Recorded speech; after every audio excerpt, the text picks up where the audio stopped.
¿Cómo están? ¿Qué tal? Muy buenas noches con todos y todas. Eh, para los que no me conocen, mi nombre es Alejandro Navarrete. Ayer hemos tenido una primera sesión sobre justamente la externalización de servicios y sus manifestaciones en el Perú, como son la intermediación y la tercerización laboral.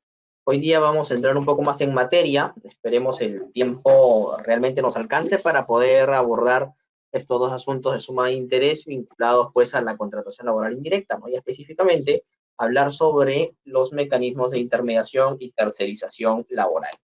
Muy bien.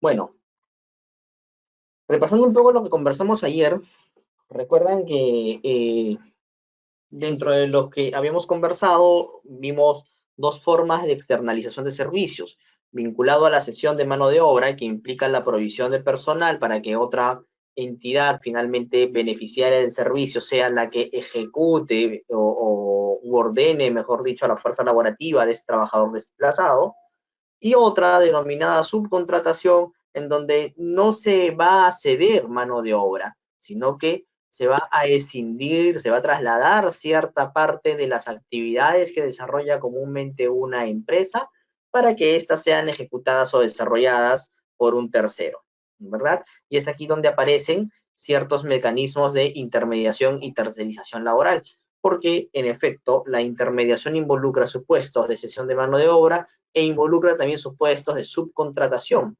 mientras que la tercerización, en cambio, sí específicamente contempla mecanismos de subcontratación, específicamente de descentralización productiva, ¿no? La idea de que cierta parte del proceso productivo sea transferida a este tercero, ¿ok? Eso en líneas generales lo hemos conversado ayer.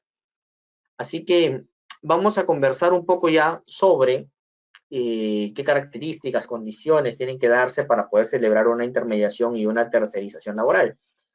Pero antes de entrar a eso, es preciso también hacer un repaso sobre los tipos de actividades empresariales que habíamos conversado ayer, porque resultan ser bastante trascendentes a efectos de poder comprender la materia que vamos a tratar el día de hoy, ¿no?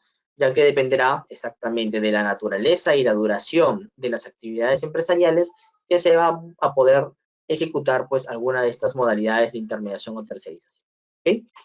Entonces, las actividades principales y complementarias se encuentran debidamente reguladas y definidas también en el reglamento de la ley 27626, ¿no? Nuestra norma que regula precisamente la intermediación laboral. Y se entiende que las actividades principales pues son aquellas que son inescindibles, esenciales al giro del negocio, pero no solamente comprende o se entiende como actividad principal aquella consustancial al giro del negocio, sino también aquella que le brinda un soporte para que ese giro del negocio pueda realmente cumplirse, ¿ok? Entonces una actividad principal no solamente está compuesto por el core business, no solamente está compuesto por esta actividad nuclear, ¿no? Lo conversamos ayer también, la actividad nuclear, el core business, es la parte esencial de la actividad empresarial, no solamente referida pues a una actividad principal en sentido genérico, sino más bien en el centro, en la razón de ser de esta empresa. Y bueno, habíamos conversado de que específicamente la razón de ser de una empresa, la actividad que desarrolla para que esta empresa pueda mantenerse realmente en el mercado y ser la identificación de esta, es naturalmente considerado como el core business o el núcleo esencial del negocio. ¿Ok? Pero no solamente es ese núcleo duro, ese núcleo esencial, ese core business, el que será calificado como actividad principal, sino también aquellas actividades que le puedan brindar un soporte adecuado y cuya ausencia pueda determinar que el giro del negocio no pueda desarrollarse con normalidad y de manera adecuada. Con lo cual, se están subsumiendo también dentro de las actividades de naturaleza principal aquellas actividades que son de soporte, apoyo, adyacentes al core business. Y eso es importantísimo para poder determinar también cuál es el ámbito de aplicación de la tercerización laboral, ¿no? Y que vamos a conversar sobre eso también. Entonces, Digamos que podemos encontrar dentro de las actividades principales un núcleo esencial, un core business, ¿no? Y otras actividades adyacentes que son realmente importantes para que este core business pueda realmente desarrollarse, ¿sí? Pero hay otras actividades cuya ausencia no determina la paralización o la paralización o la falta de ejecución del objeto social o giro de negocio, ¿no? Es decir, que puede continuar operando la empresa si es que éstas realmente se ausentan. Y estamos hablando de las actividades de naturaleza complementaria, ¿sí? Actividades de naturaleza complementaria que también han sido desarrolladas en el reglamento de la ley 27 tales como, por ejemplo, las actividades de limpieza, las actividades de vigilancia, entre otras, ¿no? Estas actividades, que ciertamente no hay un listado estricto, ¿no? Un listado de números clausus, sino que es una lista abierta en donde cualquier actividad que pueda o que su ausencia no interrumpa el desarrollo del giro del negocio y no le sea coadyuvante para el desarrollo del giro del negocio, es considerada como una actividad complementaria. ¿Ok? Uh-huh. Y según su duración, pues tenemos actividades que son permanentes, que siempre la empresa va a tener que desarrollarlas, precisamente porque forma parte de su core business, ¿no? Por ejemplo, aquellas actividades que propiamente son de su core business, que propiamente implican la razón de ser de esta empresa, son actividades que siempre se van a desarrollar, que siempre van a estar, ¿no? Un colegio, por ejemplo, siempre va a necesitar profesores, ¿sí? Una universidad también siempre va a necesitar profesores. Entonces, esa actividad, por el giro o la esencia en sí de las actividades desarrolladas por la misma empresa o entidad, entonces tendrán este carácter permanente cuando cumplan con esa característica, ¿no? De que tengan necesariamente por ser consustanciales a este giro del negocio, una característica continua a lo largo del tiempo. Pero también habrán pues otras actividades de naturaleza temporal, son aquellas que de repente necesito para una actividad muy concreta, por ejemplo un taller, por ejemplo un seminario, por ejemplo una capacitación, ¿no? Actividades en donde requiero personas solamente por determinado espacio de tiempo. Entonces, en ese supuesto, pues estamos hablando de actividades empresariales de una duración temporal. La combinación de ambos, de actividades empresariales por su naturaleza y actividades empresariales por su duración, nos trae pues distintos espacios de contratación. Podemos tener entonces actividades de naturaleza principal y permanente, actividades principales temporales, actividades complementarias que son permanentes y actividades complementarias que son temporales. Y cada una tiene un espacio particular de contratación, como veremos enseguida en cuáles de esos espacios se maneja la externalización de servicios, que es materia de este curso. Y hay otro tipo de actividades que también han sido desarrolladas en nuestra legislación, que están desarrolladas, digamos, como actividades de servicios especializados, ¿sí? Actividades de servicios especializados. ¿Cómo lo ha reconocido específicamente el reglamento de la ley 2726, ¿no? Como aquella actividad en donde se necesita de cierta especialización para la ejecución del servicio. Nada más, no se dice algo más a fondo sobre este punto, ¿sí? Pero en líneas generales, una actividad especializada, en realidad, más que una actividad según su naturaleza o duración, viene a ser una característica, ¿no? Que puede connotar y ser consustancial también a determinada actividad ya empresarial. Y por eso es que podemos encontrar, en realidad, actividades especializadas vinculadas al giro del negocio. Y estaremos hablando, en realidad, de actividades principales especializadas, como que también aquellas que sean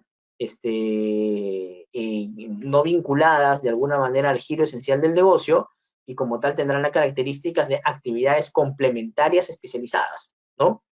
Entonces, digamos que tener esta característica de actividad especializada o servicios especializados no es del todo armonioso en realidad para efectos de la aplicación de estas normativas de intermediación y tercerización laboral por cuestiones que vamos a ver adelante, ¿no? En realidad la esencia está en reconocer actividades principales y complementarias, porque especializadas pueden ser cualquiera de estas. Podemos encontrar actividades especializadas vinculadas al giro principal del negocio, principales especializadas, como también aquellas que se alejan de este giro principal del negocio, y nos encontraríamos frente a actividades que por su naturaleza serían complementarias especializadas. ¿Ok? Entonces, habiendo hecho este preámbulo, vamos a conversar ya un poco directamente sobre la intermediación laboral y ver en qué espacios o qué tipos de actividades pueden soportar finalmente eh,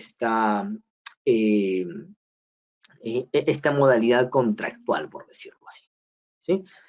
La intermediación laboral está regulada por la ley 27626, ¿no? Es la ley que regula finalmente la actividad de las empresas de servicios y las cooperativas, y el reglamento aprobado por Decreto Supremo 003-2002-TR.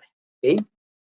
No se llama ley de intermediación laboral, simplemente se lo especificaba así para que ustedes lo puedan tener como referencia, ¿no?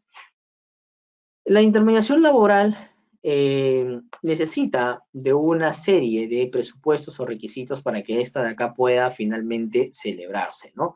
Lo primero de ellos es de que solamente puede ser celebrada a partir de empresas de servicios o cooperativas debidamente registradas y constituidas para desarrollar este tipo de actividades.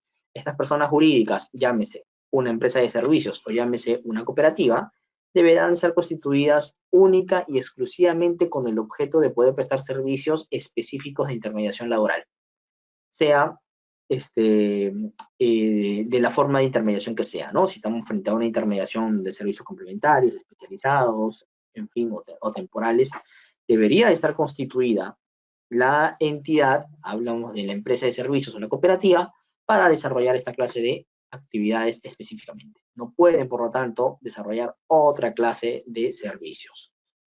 A la vez también es característica y requisito en sí de la existencia de una intermediación laboral que el servicio se preste en el centro de trabajo o en el centro de operaciones de la empresa usuaria, ¿sí?